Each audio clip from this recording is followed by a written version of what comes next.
Hello student, नमस्कार। स्वागत करता हूं आप सभी का एक बार फिर से आपके अपने YouTube चैनल बिहार आरपीएससी अड्डा पर, जो कि स्पेशली कॉमर्स के लिए ही आप सभी को प्रिपरेशन करवाता है, मार्गदर्शन करवाता है।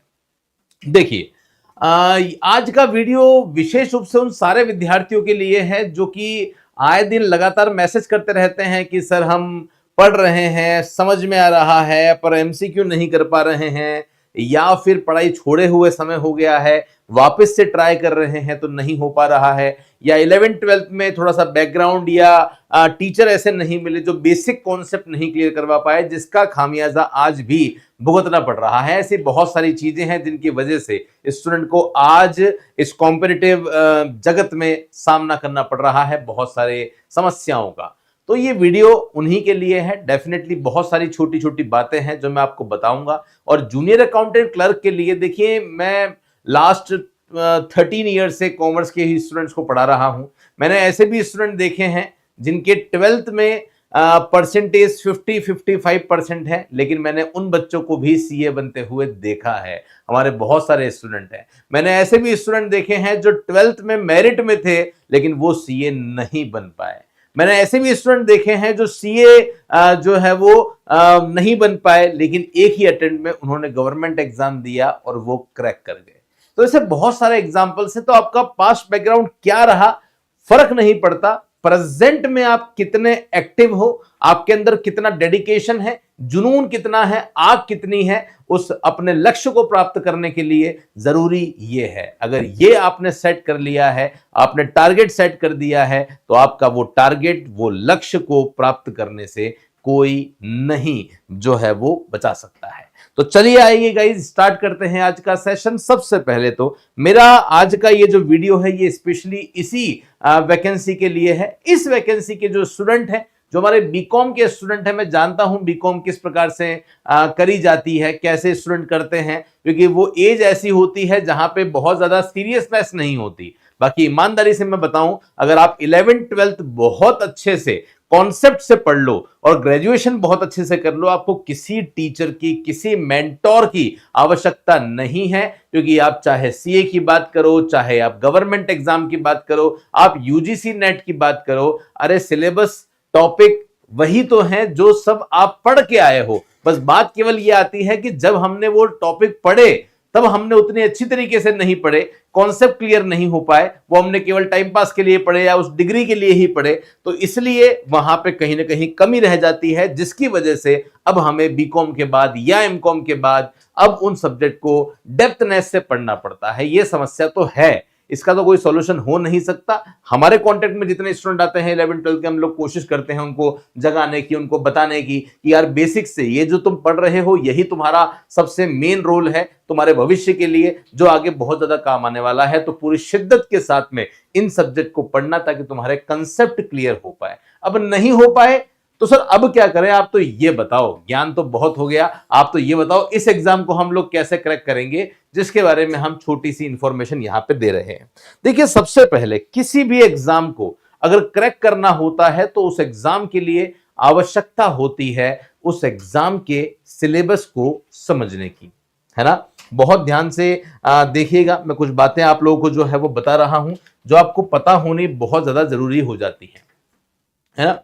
तो किसी भी एग्जाम को अगर आपको क्रैक करना है ना, तो उस एग्जाम का सबसे पहले आप ये पता कीजिए कि उसका सिलेबस क्या है।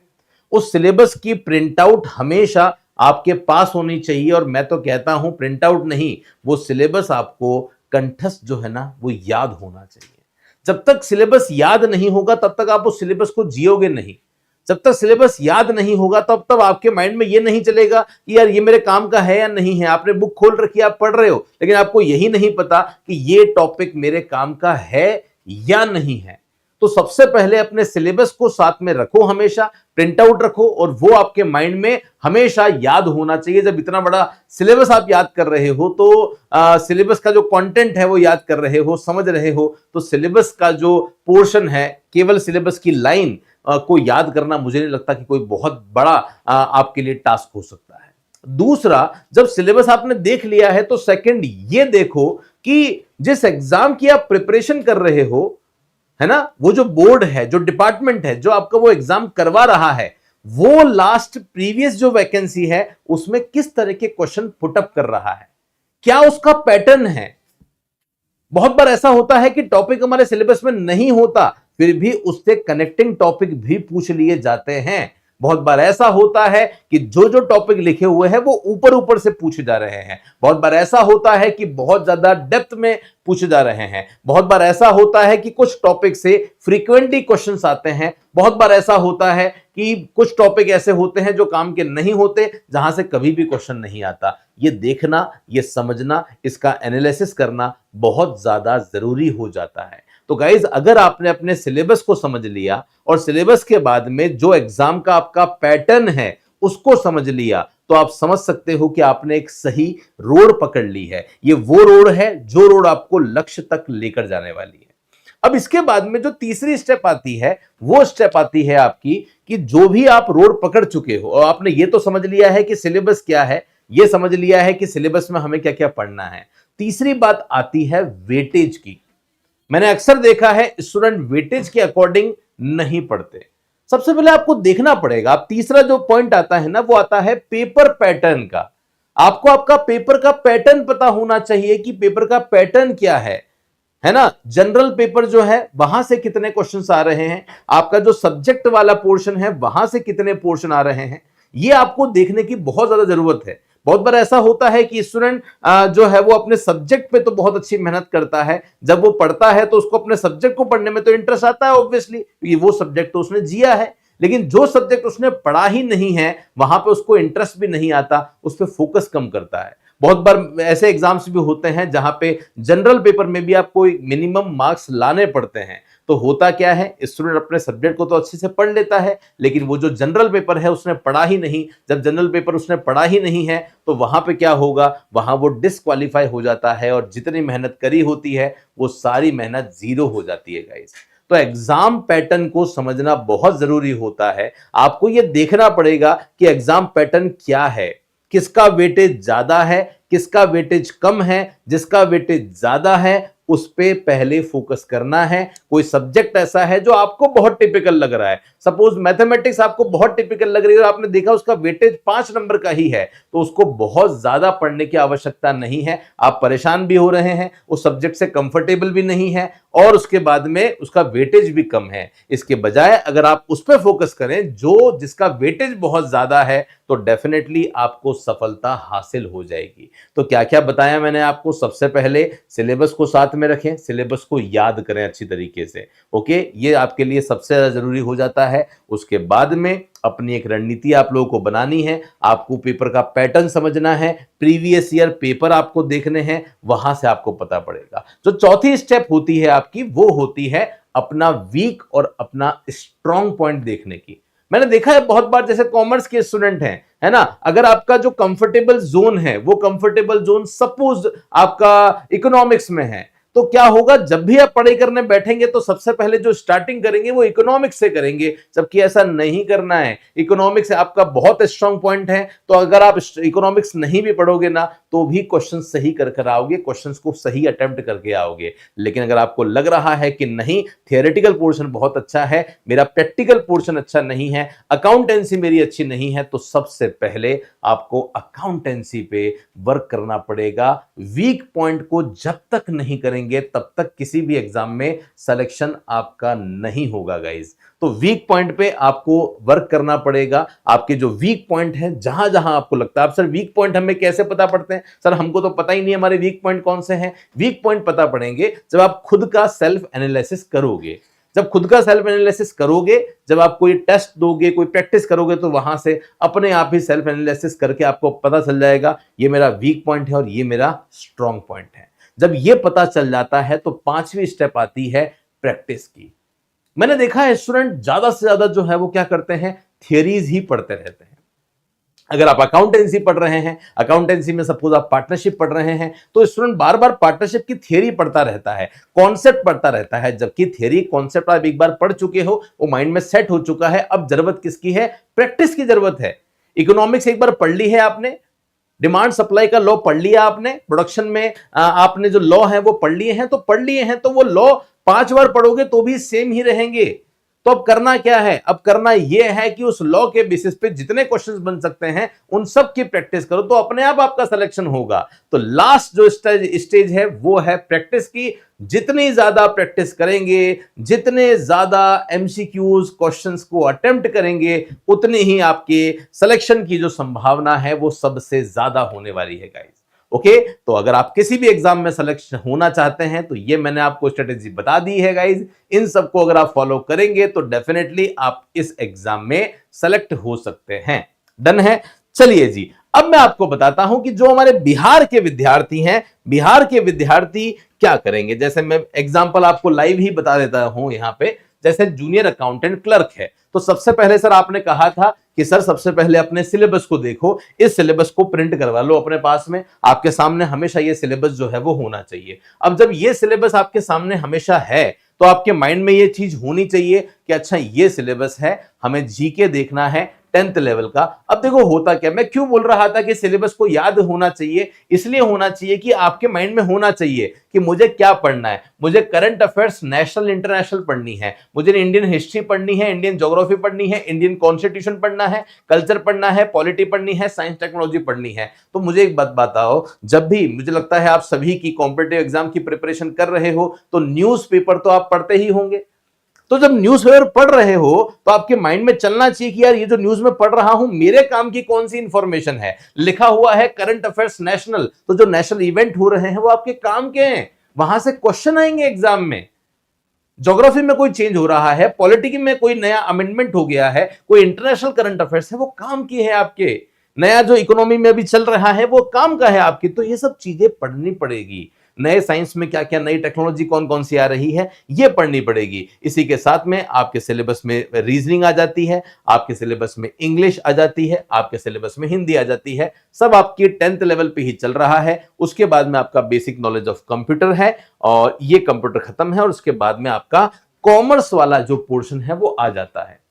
अब देखो बहुत ध्यान से, हुआ क्या, हुआ क्या, एक तरफ जीके जीएस जिसे हम लोग कहते हैं, जीके जीएस में आपका हिंदी, इंग्लिश है ना, और आपका साइंस, हिस्ट्री, पॉलिटी, कंप्यूटर, ये सब मैं डाल देता हूं। ओके, और एक तरफ ये है। तो अगर आप देख रहे हो तो ये कितना बड़ा सिलेबस दिख रहा है। देखो ये, देखो ये इतना बड़ा सिलेबस है, ये इतना सा सिलेबस है, बराबर है। ये एक बात तो आपको समझ में आई होगी। दूसरी बात, जब हम बात करते हैं यहां पे, तो आप और क्या ध्यान रखेंगे जो मैं आपको यहां पे बताना चाहता हूं, बहुत ध्यान से देखना, जिससे आपको थोड़े कॉन्सेप्ट जो है वो क्लियर होंगे।